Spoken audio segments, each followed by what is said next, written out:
I had exactly $412.63 in my checking account, a paper hospital bracelet still tight around my wrist, and a padded manila envelope sitting on the passenger seat beside me with my name typed across the front in block letters. 3 days earlier, I had been discharged after emergency surgery to remove my gallbladder. 3 days earlier, I still believed my husband of 16 years was at home managing the mess for me. Instead, while I was learning how to stand upright without tearing stitches, he was moving $287,000 out of our joint accounts, filing amended ownership papers on the company I helped build, and telling people I was too medicated to understand business decisions. I remember dropping my phone between the seats because my hands were shaking and being too tired to reach for it. By sunset, I would learn that the envelope held the first proof that he had made one mistake he couldn't charm his way out of. Let me take you back. My name is Maren Cole. I'm 38 years old, a licensed event producer in Charleston, South Carolina, and for most of my adult life, I was the kind of woman people trusted to make chaos look elegant. Give me a donor gala, a waterfront wedding, a museum fundraiser with a power outage and a missing caterer, and I could smile through it and fix the whole thing before dessert. My flaw, if I'm being honest, was that I thought competence could save a bad marriage. I thought if I stayed calm enough, worked hard enough, anticipated enough, I could keep the structure standing. My husband, Grant Cole, was 44 and very good at being admired in rooms full of money. He ran a boutique development firm that restored historic properties and turned them into luxury inns, event spaces, and private clubs. On paper, he was the visionary. In reality, I handled vendor contracts, city permitting calendars, investor dinners, architectural presentation decks, donor relationship notes, and every single quiet detail that made his vision appear effortless. People called him brilliant. People called me organized. That is one of the oldest ways women disappear. The surgery happened in March. Nothing dramatic, just pain that turned out not to be minor after all. I remember lying in the recovery room with cotton in my mouth and that strange weightless feeling anesthesia leaves behind. Grant kissed my forehead and said, "Don't worry about a thing. I've got everything handled." It should have comforted me. Instead, even then, something in me went still. By the time I got home, the house already felt rearranged. Not physically, emotionally. You know how a hotel room feels after housekeeping has been through it. Clean, but not yours. My laptop was on my office desk instead of the kitchen table where I usually left it. A stack of mail had been moved. My leather folio for work had been zipped shut. Grant said he was trying to reduce stress for me. He said, "Your only job is to recover." Then he took a call on the back porch and lowered his voice when I walked near the door. The next morning, my friend Tessa came by with soup and peonies from the market. Tessa and I had known each other since college, though life had made us the grown-up version of close rather than the young version. She worked as Director of Development for the Lowcountry Maritime Foundation and knew everyone worth knowing in Charleston without ever sounding impressed by any of them. She put the flowers in water, looked at me carefully, and said, "You look like you're bracing for weather." "I'm sore," I said. "That's not what I meant." I put the phone face down. At that point, I still didn't know about the money. I still didn't know Grant had been meeting privately with our outside counsel, or that he had already told 2 investors I was stepping back permanently for health reasons. I still didn't know about the amended operating agreement. What I knew was smaller and somehow worse. He had stopped speaking to me like a partner and started speaking to me like a liability. 2 nights later, while I was trying to ease myself into bed without pulling at my stitches, he stood in the doorway with a glass of bourbon and said, "We need to talk about simplifying things." I thought he meant household help. Maybe selling one of the rentals. Maybe bringing in outside operations support for a few months. Instead, he said, "I think separation is the smartest path. For both of us." The room got very quiet after that. Not silent. The air vent was running. Somewhere outside, a dog barked twice. But the kind of quiet that matters settled right over my chest. I said, "I just got out of the hospital." He nodded once, like I had confirmed a calendar entry. Which is exactly why I've been handling the financial transitions already. Transitions. Yes, that was the first word that made me cold. He explained it with the tone men use when they want to sound reasonable while stealing the floorboards out from under you. He said the business couldn't absorb uncertainty. He said investors needed clarity. He said he had moved funds to protect operations. He said the house was titled efficiently. He said I was emotional. He said, "You'll still be taken care of." Then he slid a folder toward me. Inside was a proposed separation package. One-time payment of $35,000. Temporary use of the guest cottage for 60 days. No claim on the company, no claim on development profits, no claim on the pending downtown sale. He wanted my signature within a week. I looked up and said, "This is a joke." He took a sip of bourbon. "No, this is the kind version." That sentence told me more than the paperwork did. When I didn't sign, the pressure started immediately. His mother, Celia, called the next morning and left a voicemail so soft it felt sharpened.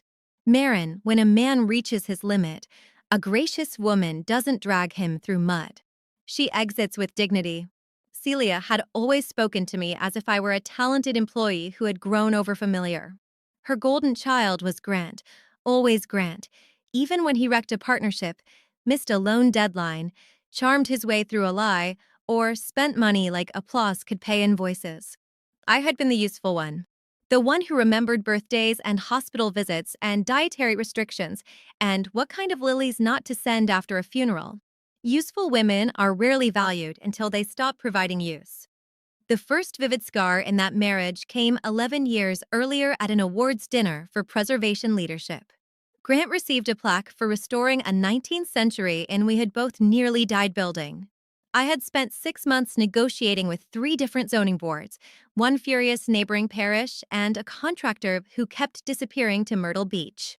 On stage, Grant thanked his investors, his architect, his mentors, and his mother. Then he turned toward our table, smiled, and said, "And thanks to my wife for not complaining during the busy season." People laughed. I laughed too because there are humiliations you don't fully process until later when you're taking earrings off over a bathroom sink. The second scar was smaller, which is why it lasted. For years before the divorce, I found out he had listed me in one investor packet as family support, non-executive. Non-executive. After a decade of building timelines, venue partnerships, permitting schedules, contractor relationships, vendor leverage, and donor introductions that helped him close deals. When I confronted him, he said, calm as a weather report, "You're taking language personally that was meant for structure." Then he kissed my forehead and went to a dinner I had arranged for him. Calm cruelty is more destabilizing than anger. At least anger admits there's a fire. 2 days after the separation folder appeared, I met with a lawyer named Elias Voss. He was 56, silver-haired, exact, and recommended by a former venue owner I trusted because he once returned a mistaken overpayment of $2,300 before anyone noticed. In my experience, honesty and money matters is a stronger reference than charm in any room. Elias listened for 40 minutes without interrupting. Not once. Then he asked for bank access, tax returns, the LLC documents for Coal Restoration Group, our trust filings, if any existed, deed copies for the house and the Sullivan's Island cottage, and every message Grant had sent since my surgery. I also need to know, he said, whether you have any separate property. I told him about the $180,000 I had inherited from my father 10 years earlier and kept in a separate brokerage account in my name only. I told him I had never used it for marital expenses, never transferred from it, never pledged it against any company debt. That helps, he said. Then he looked up and said the line that changed the tempo of my life. If you miss this, you lose everything. He wasn't dramatizing. The downtown property Grant was trying to sell was scheduled to close in 23 days. If it closed under the amended ownership structure, tracing the diverted proceeds would become slower, harder, and more expensive. If I wanted to stop the sale or freeze distributions, we needed evidence immediately. That night, when I got back to the cottage, there was a manila envelope on the passenger seat of my car. Type label. No return address. Inside were photocopies of wire instructions, a printout of a newly filed LLC registration in Delaware, and one sticky note in blue ink, check signature pages and timestamps. He's moving it before the gala. The gala. That was the annual Harbor Legacy Ball, the biggest donor event in our city's spring calendar, held at the old Customs House and attended by developers, preservation board members, trustees, council spouses, and exactly the kind of people Grant curated his image around. I had produced that event twice in previous years through my company before stepping back from large contracts to support his expansion. Grant was serving on the host committee that year. The downtown sale buyer's principal was also on the guest list. I called Elias from my car. Could be a bluff, I said. Or a gift, he said. Bring it in. The next morning, we spread the contents across his conference table. He read the LLC documents first, then the wire pages. Then he went still at the signature page for the operating agreement amendment Grant had used to dilute my ownership claim. This notarization is odd, he said. How odd? The timestamp on the notary log copy doesn't match the filing sequence. And the witness line, he turned the page toward me. The witness signature belonged to Nina Hale, our longtime controller. Nina had retired 9 months earlier and moved to Asheville to care for her sister after a stroke. She couldn't have signed us last week, I said. Elias nodded once. Call her. Nina answered on the second ring. When I explained what I was looking at, she was quiet for so long I thought the call had dropped. Finally, she said, Marin, I never signed any amendment. And I haven't been in South Carolina since July. There it was. The first clean fracture in Grant's version of reality. Elias asked her to email a sworn statement and copies of her travel confirmations. She agreed immediately. Then she added, there's something else. When I retired, I gave Grant a list of unresolved vendor liabilities and a memo about restricted donor funds that couldn't be reclassified. He asked me to soften the language. I didn't. The second folder changed everything. That's what Elias said an hour later when Nina's email arrived with 2 attachments, her affidavit draft and the scanned memo she had sent Grant months earlier, marked with his handwritten note in the margin. Move through Hale Street event budget until after transfer. The Hale Street event budget was my division. My reporting line. My reputation. He hadn't just moved marital funds. He had tried to route restricted donor money and operating transfers through accounts that would make it look like my event arm had misallocated them. I sat back in the chair very carefully because of the stitches and stared at the note until the words blurred. He was going to pin this on me, I said. Elias didn't soften it. Yes, that was the outline twist, though I didn't know to call it that then. The anonymous envelope had almost certainly come from someone inside Grant's orbit, but the person who became crucial wasn't an enemy of his. It was Nina, the quiet controller he had underestimated for years because she wore sensible shoes and never performed intelligence out loud. From there, everything accelerated. We subpoenaed filing metadata from the notary service. We pulled Delaware registration details. We requested expedited banking records tied to the wire instructions in the envelope. Elias filed for a temporary restraining order on the downtown closing proceeds and a request for forensic accounting review tied to alleged fraudulent transfer, forged witness certification, and potential breach of fiduciary duty. He explained every term to me because I needed to hear not just the language, but the shape of the battlefield.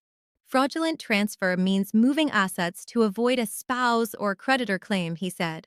Breach of fiduciary duty means he used a position of trust to harm someone he owed honesty to. Metadata will tell us when these files were created, edited, and from which devices. If the timestamps don't support his story, they become a rope he tied himself. This isn't revenge. This is justice. I said it because I needed to hear my own voice say something steady. He nodded. Good. Keep that energy. Grant, meanwhile, escalated in the way men do when they still believe image can outrun evidence. He had his assistant email me a list of personal items I was authorized to remove from the main house. Authorized. As if I were clearing a desk after termination. Celia stopped by the cottage unannounced with garment bags and a banker's box of photo albums she said I was probably more sentimental about than Grant. She stood in my tiny kitchen, looked at the healing incision site visible above my waistband, and said, you should focus on recovery instead of conflict. Litigation is so expensive when you don't really have independent leverage. I almost laughed. Instead, I said, "Thank you for the albums." She blinked, disappointed by the lack of collapse. Then there was Vivian. Vivian Sloan was president of the Harbor Legacy Foundation and one of the most socially insulated women in Charleston. I had known her professionally for years. She liked me because I never treated her gala as an excuse for theatrics. She called me 3 days before the event and said, "I heard you won't be attending." I didn't say that. "Good," she said. "You should come." I wasn't sure why until later. At that point, Elias had already received preliminary metadata from the notary portal. The amendment grant filed had been uploaded from an IP address registered to a condo tower in Miami at 11:43 p.m. on the night he told me he was at home updating investor packets. The witness signature image had been pasted into the PDF after the document's initial creation. The notarial seal itself was valid, but the acknowledgement block had been reused from a prior filing template. Sloppy. Arrogant. Fixable if you're catching it before a judge does. We also found the legal clause twist buried in the original operating agreement from 13 years earlier, in a section drafted by an old mentor of mine when Grant's company was still tiny and hungry. A fraud carve-out. If any managing member submitted materially false documents to alter ownership or shield assets during dissolution, that member forfeited indemnification protections and could be removed from management pending court review. Grant had signed that agreement himself in his ambitious, invincible 30s and likely forgotten it existed. Elias did not forget. "Men like your husband only read the pages they think make them richer," he said. The gala arrived with a spring storm rolling in off the harbor, hard wind and warm rain turning the city silver by dusk. That was the location twist no one ordered, but everyone had to live through. The customs house was lit like old money pretending not to show off. Candlelight, brass railings, white hydrangeas, donors in navy, pearl, and black tie. Outside, thunder moved over the water. I wore a dark green gown I'd bought years earlier for an event Grant said was too understated for photos. It fit again now, maybe because stress makes a body its own kind of narrow. Tessa met me near the entrance and squeezed my hand once. "You sure?" she asked. "No," I said. "But I'm here." What I didn't know until we stepped inside was that Vivian had done more than invite me. She had seated me at her table, across from the buyer's principal, 2 seats down from a city preservation trustee, in clear line of sight of Grant. That was the social twist. Grant saw me almost immediately. His expression barely shifted, but I knew him well enough to recognize the break in rhythm. Beside him stood a woman named Lila Trent, 29, brand consultant, smooth voice, immaculate shoulders, the kind of person who always looked recently lit by a flattering lamp. I had heard rumors, but rumors are useless until someone stops bothering to hide. He crossed the room with that public smile he used for ribbon cuttings and donor portraits. "Marin," he said, "you look well." I said, "I'm healing." Lila gave me a sympathetic tilt of the head that made me want to hand her a mirror and a moral inventory. Grant lowered his voice. "This isn't really the place." "For what?" He glanced toward Elias, who had arrived 10 minutes earlier and was speaking with Vivian near the auction display. "For whatever performance you're planning." The interesting thing about smugness is that it usually peaks right before impact. I said, "I came for the foundation." He smiled at that, relieved, because he still thought my restraint was weakness. Then he turned and walked Lila toward the donor's receiving line like a man stepping into his own portrait. Dinner began. Speeches. Paddle raise. Applause. Rain thudded harder against the windows. Halfway through the preservation video, the lights flickered once, then steadied. A minor power transfer. Nothing unusual in a coastal storm. But it served as a pattern interrupt anyway. Heads turned. Murmurs moved. Attention loosened. Vivian stood to thank sponsors and committee hosts. Then, with impeccable social aim, she added, "I also want to recognize the people whose labor is often invisible in this city's great projects. The operators, coordinators, and women behind the curtain who make impossible things look graceful." Her eyes found me across the room. "Some of them," she said, "are finally being seen." It was subtle enough to remain polite and sharp enough to land where it needed to. Grant's jaw shifted. Just once. The smaller reveal came first. Elias approached the buyer's principal, a man named Ron Beckett, and quietly handed him a business card with a single note written on the back. Closing proceeds subject to TRO filing by 9 a.m. advised counsel. Ron read it, looked toward Grant, then back at Elias. No scene. No raised voice. Just a wealthy man recalculating risk over roast halibut. The bigger reveal came 20 minutes later when Nina called me. Not texted. Called. I slipped into the side corridor to answer. "Marin," she said, "I found one more thing in my archived files." The restricted funds memo wasn't the only document. There was a canary clause in the donor grant agreement for the Maritime Annex project. If restricted funds were misapplied through affiliated event budgets, the foundation could demand immediate clawback and notify state oversight.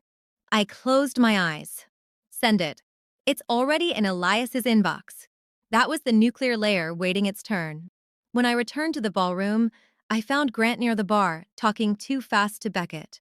Lila was beside him, smiling without understanding.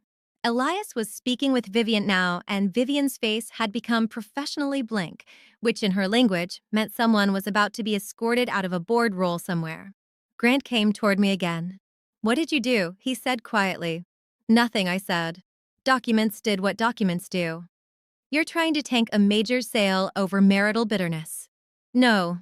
I'm trying to stop you from laundering liability through my name and donor funds." His pupils changed. "Tiny thing, but visible. I have no idea what you're talking about." "Then tomorrow will be very educational." He looked at me the way people look at cliffs after assuming a fence means safety. For the first time since my surgery, he seemed unsure not of me, but of the room around him. The gala ended without public spectacle because public spectacle is cheap. Consequences are more expensive when they arrive through email, board counsel, and a judge's morning docket. At 8:42 the next morning, Elias filed the temporary restraining order, motion for forensic audit, petition to invalidate the amended operating agreement, and request to enforce the fraud carve-out, removing Grant from unilateral management pending review. By 10:15, the buyer paused for downtown closing. By noon, the Harbor Legacy Foundation had suspended all pending disbursements connected to Grant's Annex project and opened its own compliance review under the clawback clause Nina found. Grant called 14 times. I did not answer. He texted instead. "You are humiliating yourself." Then, "This is extortion." Then, "Call me before you ruin everything." I put the phone face down. The hearing was set for the following Thursday in Charleston County Chancery Court. It wasn't a full trial, just an emergency review on the restraining order, management control, disputed ownership amendment, and preservation of assets. But emergency hearings are where masks slip because there isn't enough time to rehearse a full mythology. The courtroom was colder than it needed to be. Dark wood. Seal over the bench. Lawyers with legal pads and tired shoes. Grant arrived in a navy suit and a face arranged for reasonableness. Lila was not there.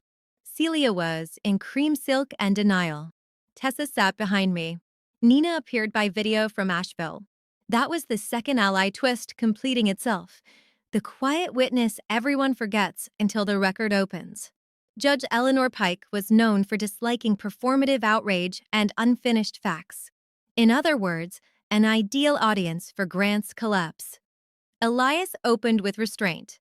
He walked the court through the transfer timeline, the amended operating agreement, the forged witness certification, the mismatched metadata, the attempted diversion of sale proceeds, and the donor fund exposure. He did not embellish. He did not need to. Grant's attorney, a sleek man from Columbia who billed by the inch of his confidence, tried to frame it as a marital dispute inflated into corporate sabotage. He said emotions were high. He said health struggles had clouded communication. He said my client may have misunderstood routine restructuring. Then Elias introduced Nina's affidavit and the filing metadata. Then he introduced the original operating agreement with the fraud carve-out. Then he introduced the canary clause from the foundation grant. That was when Grant stopped looking polished and started looking hunted. Judge Pike leaned forward. "Mr. Cole, Did you submit or direct the submission of an ownership amendment witnessed by a person who was not present and had not signed the document? Grant adjusted his cuff. I relied on counsel and staff for filing logistics. Did you or did you not authorize the filing? My understanding was that the amendment reflected operational realities. That wasn't my question. His attorney intervened. Your Honor, there may have been clerical irregularities, but there is no evidence of malicious intent. Nina appeared on the monitor then, hair gray, voice steady. She testified she had not signed the amendment, had not been in South Carolina on the relevant date, and had previously warned Grant in writing about restricted fund boundaries and unresolved liabilities. Elias displayed her travel receipts, time-stamped emails, and the scanned memo with Grant's handwritten notation. The courtroom went silent. Not figuratively. Actually silent. Even papers stopped moving for a second. Grant's attorney asked if the note could have been fabricated. Elias responded by introducing handwriting comparison from prior authenticated drafts and the metadata trail showing the memo had been opened from Grant's executive laptop 3 times in the week before my surgery. Judge Pike looked down at the record, then back at Grant. Mr. Cole, are you asking this court to believe that your retired controller forged your instruction note? Your witness certification was accidentally false. Your grant compliance exposure is imaginary. And your spouse's exclusion from the company was merely routine? Grant cleared his throat. My wife has always been emotional around financial matters. It was the wrong sentence. Not morally. Strategically. Judge Pike's expression hardened by a measurable degree. Elias didn't even look at me before delivering the final blow. He asked permission to admit bank records tracing the $287,000 transfer from our joint operating reserve into the Delaware LLC account, followed by a scheduled disbursement plan timed to the now-paused downtown closing. Then he showed that the Delaware LLC's registered manager was not some independent restructuring arm. It was Lila Trent. There it was. The affair, the hidden entity, the asset channel, all in one clean line of evidence. Not gossip. Not suspicion. Corporate records. Celia made a small sound behind us that I had never heard from a human being before. Something between a gasp and a social death rattle. Grant turned halfway in his seat like he could undo paper by looking offended. His lawyer leaned in and whispered something. I don't know exactly what. 5 words maybe. Maybe 6. Enough to drain the color out of Grant's face so quickly it looked like someone pulled a shade down inside him. Judge Pike granted the temporary restraining order, froze the disputed closing proceeds, suspended Grant from unilateral management authority pending forensic audit, invalidated provisional effect of the amended ownership filing, and ordered preservation of all digital devices and financial records. She also authorized immediate notice to the Foundation regarding the possible grant compliance breach and warned that any attempt to destroy records would be treated as contempt. When Grant tried to speak over her, she stopped him with a look that could have split stone. Mr. Cole, she said, the law is not confused just because you are. That one almost felt generous. Outside the courtroom, Celia sat on a bench with her spine perfectly straight and her world visibly listing to one side.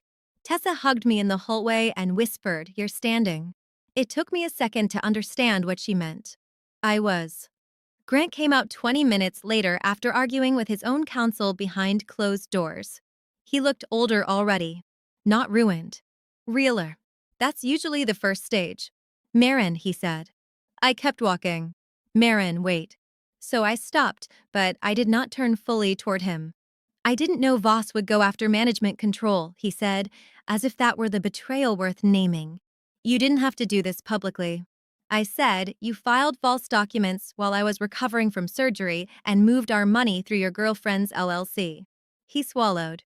"I was trying to protect the company." "No," I said. "You were trying to protect yourself from consequences." He looked down the hall toward the courtroom doors, toward the lawyers, toward the record that now existed whether he liked it or not. Then he said the most honest thing he had probably said in years. "I didn't think you'd move this fast." That, more than anything, told the whole story. The forensic audit took 4 months. It found more than I had even guessed. Misallocated project draws. Personal travel charged to capital improvement accounts. Undisclosed consulting fees to Lila's shell company. Delayed payroll tax deposits. 1 forged vendor acknowledgement. 2 misleading lender certifications. Enough to turn a private divorce dispute into something several regulatory offices found professionally interesting. The downtown buyer walked. The foundation initiated clawback proceedings. 2 lenders called defaults. Grant's company entered structured receivership before the year was out. Not dramatic, just procedural. That's how real collapse sounds. Not like thunder.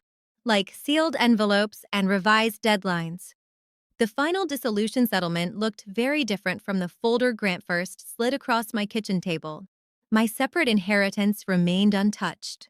I received reimbursement claims tied to diverted marital funds, a secured share of legitimate company equity after priority debts, and sole possession of the cottage for a transition period that became permanent after the main house went into sale mediation. There was no triumphant mansion reclaiming. Real justice is rarely aesthetic. But it was mine, and it was clean. Lila disappeared from the record before summer.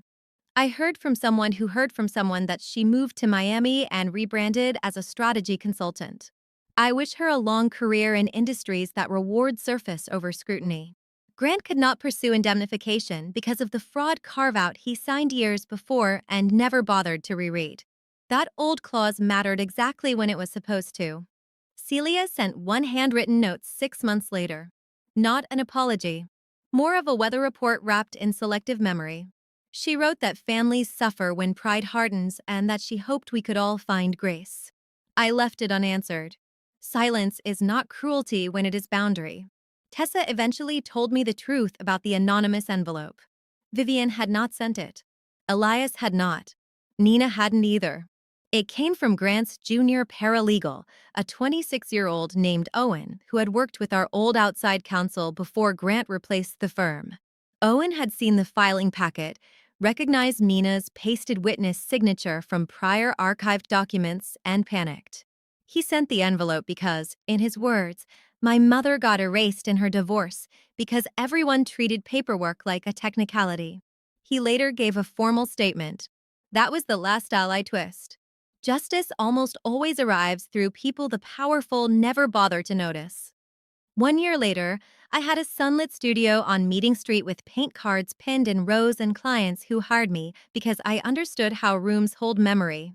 I wasn't producing $100,000 galas anymore. I was designing interiors for women starting over, boutique offices, 1 restored reading room at a private school, and the occasional historic rental whose owner needed someone who knew both beauty and permit codes.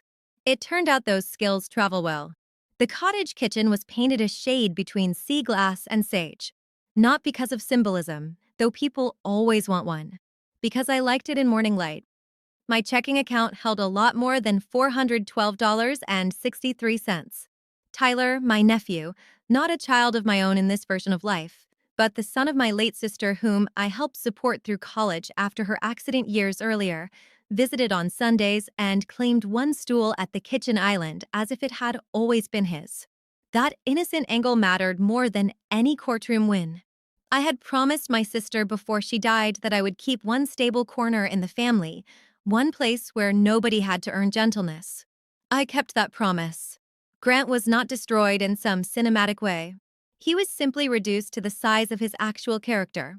He consulted briefly, sold what he could, settled what he had to, lost memberships, gained perspective, I hope, though that part is not mine to confirm. Last I heard, he rented a furnished townhouse outside the historic district and drove a car that did not announce itself from 2 blocks away.